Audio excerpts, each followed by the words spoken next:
if you're struggling with these two objections, this sales call is going to be for you. In this call, I'm able to pre-handle the money concern in his mind before it even comes up, as well as overcoming his I need to speak to my partner objection to get him to commit to a $50,000 package at the end of this sales call. So make sure you watch it till the very end. I know you were part of the inner circle. So I think you've been part of that for like the last, I don't know, 6-7 months or something like that, right?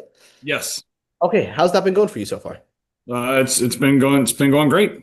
Okay, fantastic. In terms of getting the one-on-one help, what was like the main reason behind wanting to even possibly look into that? Um, See if there was any way to get better. In terms of your sales process, though, what have you maybe seen that you feel like you could get better at? Um, Closing. Okay, when you say closing, in what way? At the end of the conversation? Um, Getting people from solution awareness to consequence. Okay. What do you feel like you're seeing when you don't do that correctly? Just a lot of, hey, we're gonna think about it. Mm, okay. Just so I understand the numbers side of things, when you right now, in terms of what we're looking to make, where would you ideally want to be per year? Um, ideally, I would like to be at ideally I'd like to be at 500,000 a year. 500,000 a year. Okay, cool. How far are we from that right now? Um, Probably I'd have to double my production Okay, to get there. makes sense. Is that the I don't know, like the humble goal for you? Or is that the actual goal, like 500K? That's the I'm not I'm not sure there's enough out there for me to get more than 500. Really? We Yeah. train a lot of people in your industry in financial services who are doing millions a year. I was just, is there I something that am needs that you're I having? am not in all financial services. I Okay. am in a very limited niche Okay. for financial services. When you say limited, what causes your financial services needs to be more limited? Just so I can understand. I'm only targeting people between 55 and 65 who Okay. have over $1 million Yeah. in tax deferred money, who are looking for a tax plan. A lot of people are looking for an income plan. A lot of people are looking for um, Retirement growth plan. plan. We don't deal in securities, so a lot that knocks out a lot of the people. Makes sense. Okay. So with that in mind, just so I can understand the numbers of really what we're doing. So you mentioned you're right now not speaking to that many people. How many people per week are we actually having like selling conversations with? Um, it varies. I would tell you last year, let me pull up. Mhm. So last year I had I had 290 appointments. Nice. 290. So let's just go 290 divided by 56, we'll say, right? So about 5 appointments a week. So you're having. About, yes. Okay. Out of those 5 appointments, what are we closing? About one a day, yeah.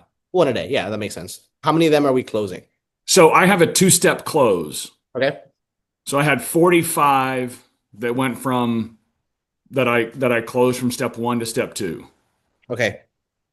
And a lot of this is because people that come into the funnel are not necessarily qualified Sure.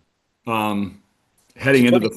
funnel. They may think the call is one thing or another, but out of those 45, out of those 45, I closed 11 last year. So two something down to 45 down to 11. Wow. Okay. Got it. So about 20%. Yes. Okay. Makes sense. So with that in mind, what I want to know though is because a lot of people have a goal, right? There's always something behind the goal though. Like for us, like 500K a year is a goal, cool, puts more money in our pocket. But what does it actually do for you a little bit more personally than just putting more money in your pocket? I mean it will allow me to do a lot more stuff with my kids. Okay. In what way though? How do you mean? I'll have more time and more freedom to do stuff with my kids. Okay. What's behind you wanting that though? They're growing up fast. Hmm. How old are they, by the way? 20, early 20s down to 10. Okay, cool. Good stuff, man. So is there anything that would prevent you from going out there and getting that help and put yourself in that position where you can do the things for kids that we want to? Um, Money. Okay. Apart from the money, money is the easiest thing. Like if you like people don't come to us because they have all the money in the world. They come to us because they want to make more money from working with Jeremy. So apart from the money, is there anything else that would prevent you? No. Okay, cool. So it's really just the money. What way are you more like viewing the money though? Because I just want to make sure we're on the same page with this. Because do you view it more as like a problem or more like a symptom of a problem? I I don't know if I understand the question. Well, if you thought about it, right? Like if you had the skills, like what would come with the skills? I would assume more closings. We would assume. I think you would, right? I don't see a world where you have a better skill set and you don't make more money, right? So it really Hmm. comes down to like for you the commitment level. Like are you committed to doing everything necessary to make sure we actually can make this work to put ourselves in that position of making 500K a year? Yes. Okay, cool, man. Well, let's get into what we got, man, so we can show you. Cool. Do you feel like that structure itself could put you in a position where you're making 500 grand a year for yourself and your family?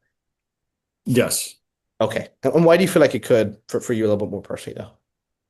Um, because it would be high intensity. Yeah. Uh, it would be high intensity. Hmm. What about the high intensity do you feel like would work well with you though? Um, it's it's the pressure of getting it getting it right, getting what I would need, Yeah. getting the getting the script, etc. Yeah, exactly, man. Now, with that in mind, how does that structure work for you? Um, that is going to be that's going to be something that I cannot get past the wife. Okay, that's fair. Why, wife aside though, is this something you would want to do? Um, yes, but that's something I just cannot get past the wife. No, no, She's I gonna know. Aside from her though, like in terms of you like in terms of the program, like is this something you would want to do? yes. Okay, great. So really, in terms of you getting past the wife, what do you feel like she would be opposed to when it comes to investing in training to provide a better life for you and her? Um, she's gonna do she's gonna do she's gonna do some quick math, and she's gonna say, I just that's just that's a lot of money for us right now. It's a lot of Yeah. money. Uh, it's just a lot of money for us. Of course. And it also depends all in perspective of where we are, right? Because money out of the equation, if this is something that we would do, really comes down to like the money and making it work, right? If we find a way that where we made it work within your budget, is that something you would be open to looking at? Um, yes. But yeah, the answer is yeah. I mean, the answer is yes, but that's Yeah. it's still she's gonna say, listen, she needs a new car. I mean, Well, that's there's the thing, right? You're smart. You don't want to go for a depreciating yeah, asset. You want to go for something that gets your skill set back up. yeah, I know. It comes down to this, right? Like obviously you have a partner and you respect the reason why you want to buy it. The question becomes though, because we also as salespeople, I'm sure you get that from your prospects, tell you, hey, I want to run it by the wife, right? One of the most important things for us to overcome that concern in our prospect's mind is be able to be the same person when we're on a sales conversation. We're able to be the decisive person who makes a decision too. Because if you really look at it, whose responsibility is it going to be to learn the skills to put you and your wife in a better position? I mean, it's my responsibility. Of course, right? The reason I say that is because I understand why you want to do it that way is because that's probably typically how we do things, right? The question becomes though, like when you learn the skills where you're putting yourself in a position where you're making 500 grand a year, how is your wife going to feel then? I mean, she would feel great. Yeah. And that's the thing. It's like, how will you ever know if you don't try to get there? It comes down to one thing and one thing only, though. Is it fair to say the reason why she's going to say, wow, it's a lot of money is because of our situation and where we are at 250? Because if we were at 500 grand a year, it would be a very different conversation because you're making double the money. Yes. Yeah. So for us to get to a point where we're making 500 grand a year, we probably have to start thinking and acting like that person. Because what do you feel like that guy would do? Do you feel like he would take that responsibility on his shoulders and make that decision for his family? Or does he put that burden of responsibility on his partner? I mean, He would he would take the responsibility. Yeah. He would take the responsibility, just not at the cost of a divorce. Of course, right? I don't think So, it depends because this is the thing. It's not what you do, it's how you say after you yeah, do it. I've seen yeah. this multiple times. If you come to her and say, "Hey, I invested, I don't know, 3 grand a month, 4 grand a month in this training because I want a better future for ourselves and our family. I know it's going to increase my revenue by double." Is she really going to be mad if you're getting an outcome that you want from this? Um, no, she would not be mad at the end. Because it's like, would she be mad if you were, for example, if this was college or university and you were investing in university and you had to pay a student loan? She wouldn't. It's the same thing. It's education for your work.